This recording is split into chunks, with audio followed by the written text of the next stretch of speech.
सभी शनि भक्तों का योगा ज्योतिष हब यूट्यूब चैनल में स्वागत है। आज हम शनिवार व्रत कथा को सुनेंगे।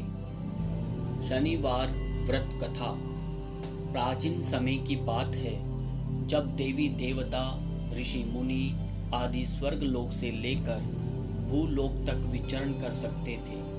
एक बार स्वर्ग लोक में वास कर रहे 9 ग्रहों के बीच विवाद छिड़ गया कि सबसे बड़ा शक्तिशाली ग्रह कौन है।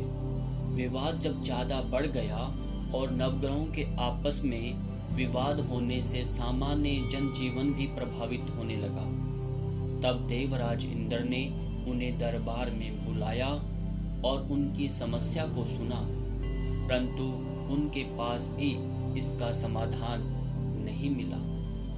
उन्होंने नवग्रहों से कहा कि आप लोक भूलोक में राजा विक्रमादित्य के पास जाएं, वहीं आपका इस समस्या का समाधान कर सकते हैं। नवग्रह राजा विक्रमादित्य के पास पहुंचे।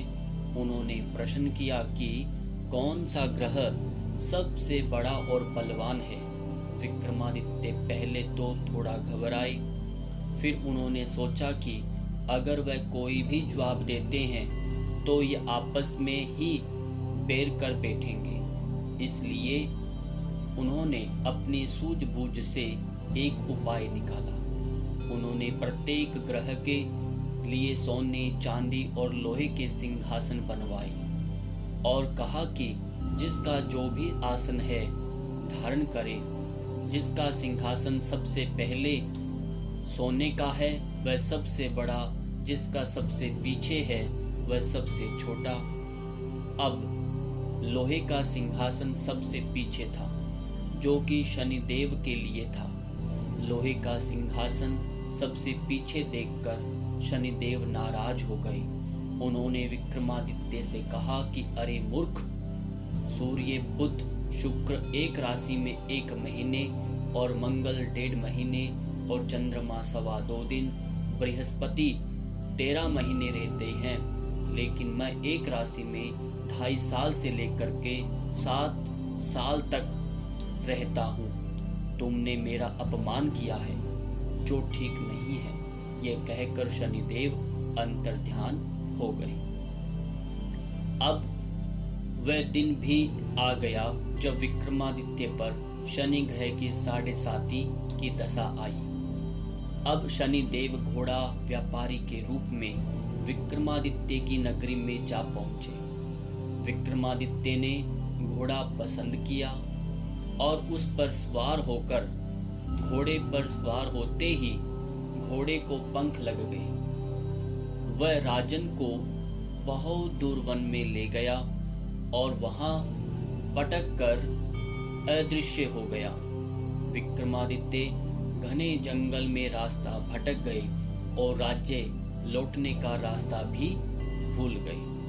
तब एक चरवाहा दिखाई दिया और अपनी अंगूठी देकर उससे पानी पिया और पास के नगर जाने का रास्ता पूछा। चलते चलते राजा थक गए और एक सेठ की दुकान पर जाकर बैठ गए। उनके बैठते ही अचानक दुकान पर आने वालों की संख्या बढ़ने लगी। सेठ ने सोचा ये व्यक्ति बहुत भाग्यशाली है, इसलिए सेठ ने राजा को रोक लिया और उनसे भोजन ग्रहण करने का अनुरोध किया। सेठ राजा को भोजन करता हुआ छोड़कर थोड़ी देर के लिए बाहर चला गया।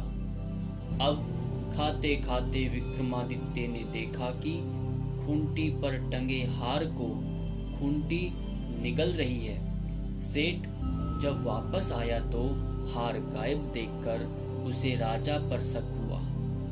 उसने नगर के सैनिक बुलाकर विक्रमादित्य को उनके हवाले कर दिया। नगर के राजा ने विक्रमादित्य के हाथ पैर कटवाने का आदेश दे दिया। अब राजा की हालत बहुत बुरी हो गई। इतने में एक तेली उधर से गुजरा और उसे विक्रमादित्य पर रहम आ गया। उसने उसे अपने कोल्हू पर बैठा दिया और बैलों को हाँकने का काम दिया। इससे विक्रमादित्य को 2 समय की रोटी मिलने का जुगाड़ हो बन गया। धीरे धीरे राजा का बुरा वक्त गुजरने लगा और शनि की दशा समाप्त हो गई। वर्षा ऋतु आई, मेघ घने लगे। एक रात विक्रमादित्य मल्हार गाने लगे कि वहीं पास से राजकुमारी मनभावनी की सवारी निकल रही थी। जैसे ही राजकुमारी के कानों में विक्रमादित्य के स्वर पड़े, वह मुग्ध हो गई। उसने दासी को भेजा तो पता चला कि विक्रमादित्य अपंग है, लेकिन राजकुमारी ने विक्रमादित्य से विवाह करने की ही ठान ली और आखिरकार विक्रमादित्य और मनभावनी का विवाह संपन्न हो गए। विवाह के बाद राजा विक्रमादित्य और राजकुमारी तेली के घर में रहने लगे। उसी रात स्वप्न में शनि देव राजा को दिखाई दिए और उन्होंने कहा कि राजा, तुमने मेरा प्रकोप देख लिया। मैंने तुम्हें अपने अपमान का दंड दिया है। विक्रमादित्य को सारी बातें याद आ गई और उन्होंने शनिदेव से क्षमा मांगी और कहा कि शनिदेव, मुझे आपकी शक्तियों का अच्छे से ज्ञान हो गया है और आपसे विनती है कि जैसे मेरे साथ किया है वैसे किसी के साथ मत कीजिएगा। तब शनिदेव ने कहा कि ठीक है, मैं तुम्हारी प्रार्थना स्वीकार करता हूँ। आज के बाद जो भी मेरे लिए व्रत रखेगा, मेरी पूजा करेगा और व्रत कथा सुनेगा, वह सभी कष्टों से मुक्त हो जाएगा और उसकी सभी मनोकामना पूर्ण हो जाएगी। इतना कहकर शनिदेव अदृश्य हो गए। जब राजा सुबह उठे तो उनके हाथ पैर ठीक हो गए और वह देखकर राजकुमारी को खुशी का ठिकाना नहीं रहा। तब विक्रमादित्य ने मनभावनी को पूरी आपबीती सुनाई। इसके बाद राजा ने अपने राज्य लौटने की इच्छा जताई।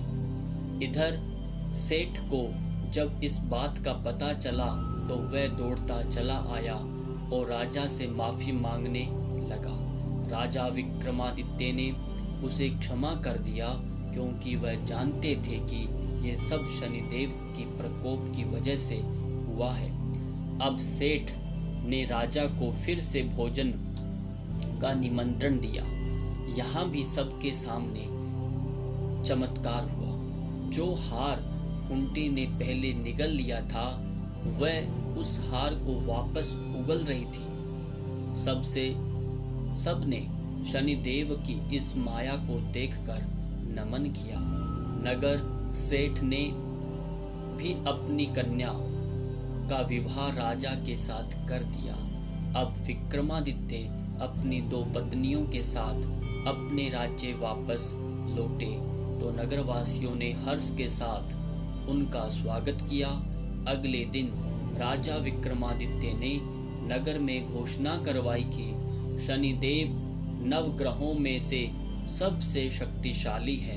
प्रत्येक नर और नारी को शनिवार के दिन शनिदेव की पूजा करनी चाहिए और व्रत का श्रवण करना चाहिए। इस कहानी से हमें क्या शिक्षा मिलती है? शिक्षा मिलती है, जो व्यक्ति गलती से या जानबूझकर भी कोई गलत कार्य करता है तो उसे शनिदेव अपनी दशा में दंडित अवश्य करते हैं। अतः हमें ईमानदारी और न्यायपूर्ण कार्य करना चाहिए। इसी से भगवान शनिदेव की कृपा बनी रहती है।